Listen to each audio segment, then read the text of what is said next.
Hey everyone, Josh here. So a little while ago I did a video on tuning your ECU on your common rail TDI. I've also done the two videos on the CJAA and the CJAA TDI, both just ECU tunes through MR tuning. And in that video I had mentioned another company, which was Malone or Tunezilla, and I had never touched on the DSG tuning until today. So I got a Flashzilla Pro sent to me to try out ECU and TCU or DSG tuning. So today we're just going to be doing the DSG tuning, just kind of play around with it a little bit because I want to kind of get a little more used to it before I start playing around with the ECU tunes. Flashzilla Pro, so it's the updated flashing device that they're going to recommend. They still offer the Flashzilla V3, but the Flashzilla Pro is a little bit cheaper. It's also not VIN locked, and it's also not account locked. So technically, you can give this to your friend. They can tune their car with it, whereas the V3 is VIN locked, so that's married to your car. So that's a huge plus right off the bat. And then the other one is going to be the interface. So the V3 is a little dated, and also they can't do the DSG tunes through Tunezilla, whereas the Flashzilla Pro can. So we're gonna get this all set up on the laptop and then do the DSG tune. So this is what the Flashzilla Pro actually looks like. Just a little guy, plugs into OBD, and then your USB cord to your laptop. So for DSG tuning through Tunezilla, you've only got really three options. So the first off is going to be buy this device to do your ECU and TCU tune. It's about $190 Canadian plus the tunes themselves. The other option is going to be rent their flashing device. So it's got $1,000 deposit and it costs just $50 to rent it. But you've only got a week with it and then it goes back, whereas this, you've got it with you all the time. And the last option is going to be take it to a Tunezilla dealer. So they've got a pretty extensive dealer network. You can see it's really concentrated here and then over here because they're based in BC. But I live in Ontario, so we're going to zoom in. So without getting specifics, I live in this general area. So closest dealer to me is about an hour and a half away, one way. So we got 3-hour round trip plus the actual appointment.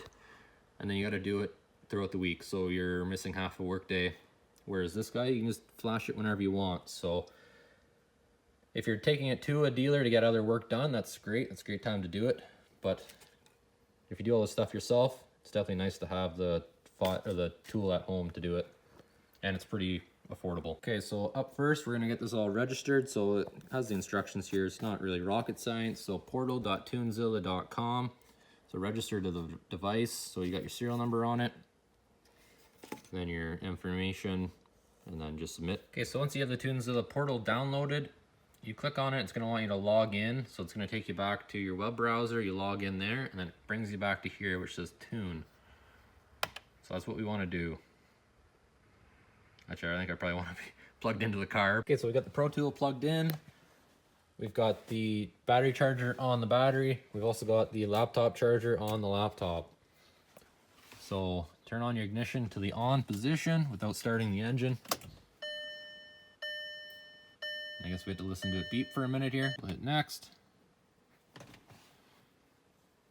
I'm not connected to the internet, so let's hotspot my phone here. Okay, so that comes up. So I've got the other ECU tune on it right now, so I don't want to touch that, but I want to do the DSG tune for stock power up to stage 3. So this is got everything it needs for a stage 2 tune, but it doesn't have any bigger turbo or anything like that. So we're just going to stick with the stock power up to stage 3. So we click on that, which takes you to InstaTune. So now, if you've got money on your InstaTune already, you should be fine. If not, you're gonna have to purchase it through the spot right here. Here on InstaTune, you can go over your DSG tune. So added gear numbered instrument cluster display, added launch control, disabled automatic kickdown in manual mode, disabled automatic upshift, so you can take it right to red line, increase torque limiter, and reduce D mode RPM limiter to stay closer to the peak horsepower and torque band. So that all sounds like good stuff. So you click on that. So $3.99, so you can do checkout. I've got tune credit for that, so I can apply that and then I'll hit checkout and then we'll get this flashed on. So once that's purchased, it brings you back to the Tunezilla portal. So you can do stock or you can do this one.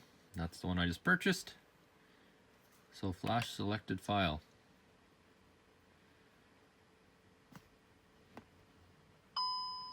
Okay, so we're 7 minutes in.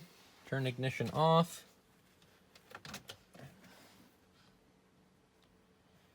continue.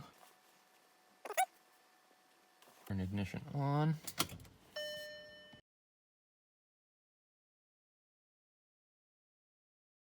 There we go. So let it do its thing here now, and then we're gonna go take it for test drive. So it said it needs to do a relearn. We're just gonna go play around with it for a little bit, and then probably let my wife drive it for a few days and see if she notices any difference. And then we'll do like actual comparison, like before and after, what I think of it. Okay, so it's a beautiful foggy night out, so it's a great time to go do some pulls on some back roads. So I put the car back to stock for a few days, just kind of refresh my memory because it's my wife's car. I don't drive it every day. And then I put the DSG Tune back on and drove it around again. So all the adaptation should be done, should be good to go. So stock DSG Tune, I had a few kind of things I wasn't a huge fan of. So first off, the most annoying was low speeds, roundabouts, yield signs, parking lots, even drive-throughs and stuff. It'd be kind of clunky. It wouldn't necessarily be changing gears, but just the engagement kind of seemed rough, like it was disengaging and then engaging again. It had fresh fluid, I adapted it, everything was done. It just seemed a little clunky. So that was the biggest issue. The next one will be, this car was MR tuning, stage 2 tuned without the DSG tuning. And I noticed about 80 to say 110. So you say somebody's driving the speed limit and you want to go a little bit faster, so you pass them, it would get into a really aggressive shudder.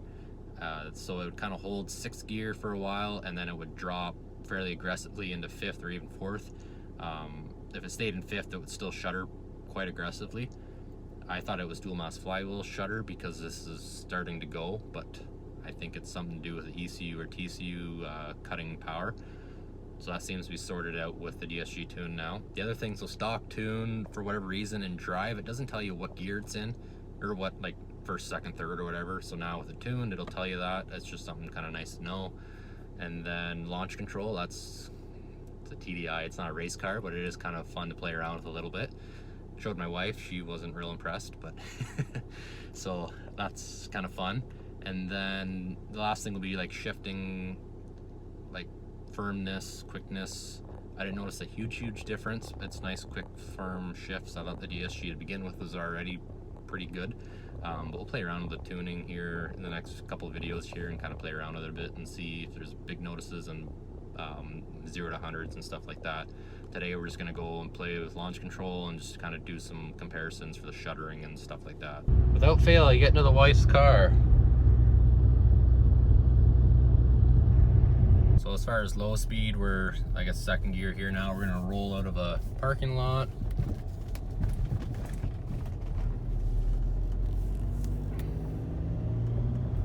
Yeah, nothing rocket science. So sometimes I'd notice it would seem like it would disengage as you're kind of coasting up to the yield or the sidewalk or whatever, and then it would harsh engage when you get back on the throttle again. So it kind of seems like that's straightened up here now. So up next here, we're driving 80. That's the speed limit on a lot of country roads, and then say you want to pass them, you want to do 20 over or 30 over. Like that's a nice, I think it went down to 4th there. That was a really nice downshift. Yeah, before it would kind of hold 6th, it would lug, and then it would drop hard.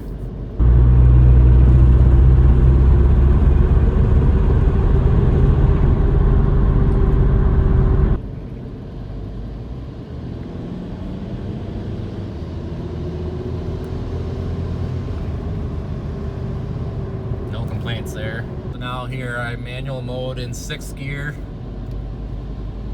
Foot to the floor here.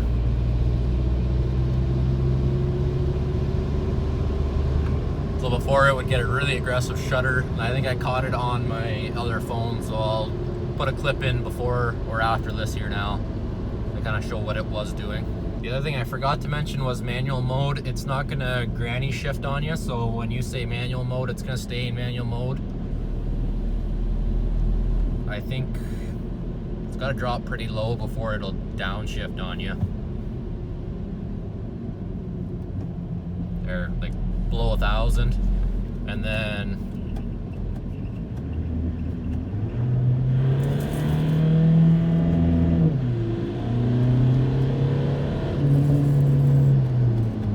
That was me manual shifting, so it'll hold red line as long as you want. It's not going to upshift.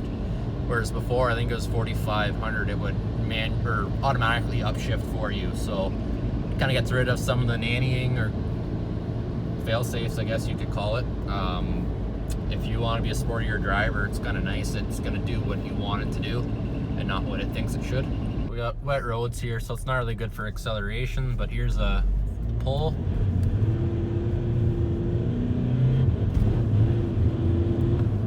All right, let me shut traction control off.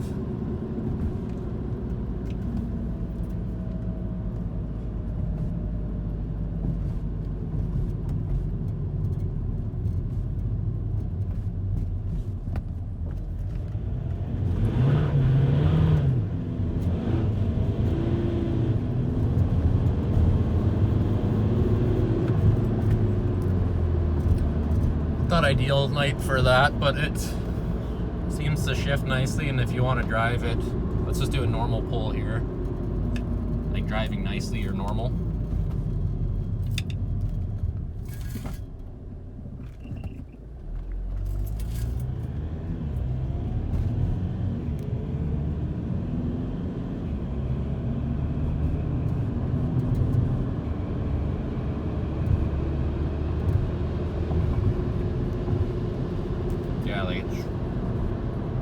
Feels like it drives how it should. Okay, we're gonna try sport mode here.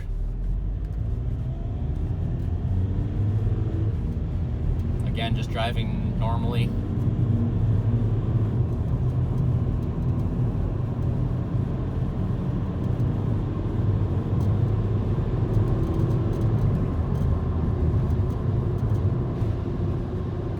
Okay, so now we're gonna do the launch control. So I'll snip in a quick video here, me doing this on dry roads, and then we're just gonna play around here a little bit on wet roads. Okay, so we've made it to the private track, so we are going to try launch control. So first off, traction control shut off. I'm gonna pop it into sport mode just for extra fun. Foot to the floor.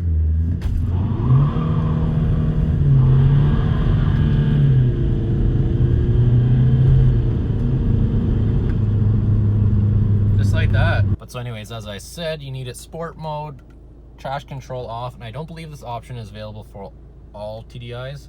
And they didn't really advertise it a whole lot on the DSG Tune itself until you're actually on the Tunezilla portal. It mentioned it then, but also it said not applicable for all models, so I can't say for sure that it'll come with this. But so basically, yeah, sport mode, traction control off, foot to the floor with brake, and then gas. You can put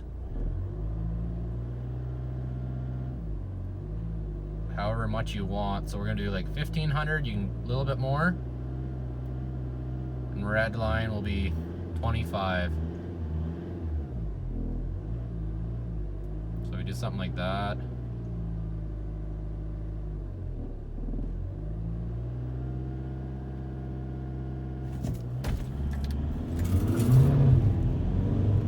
Didn't seem to work right.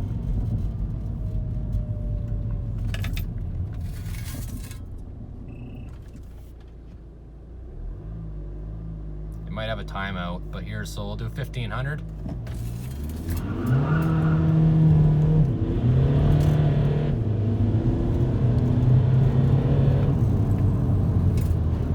So I'm kind of excited for launch control to see how that's going to affect the 0 to 100 when I go to do that on the actual ECU tuning side of it.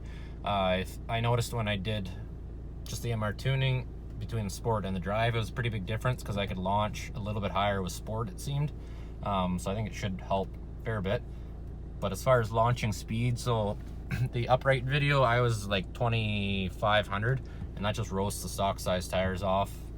It's wintered here, so there's probably a bit of salt and sand on the roads.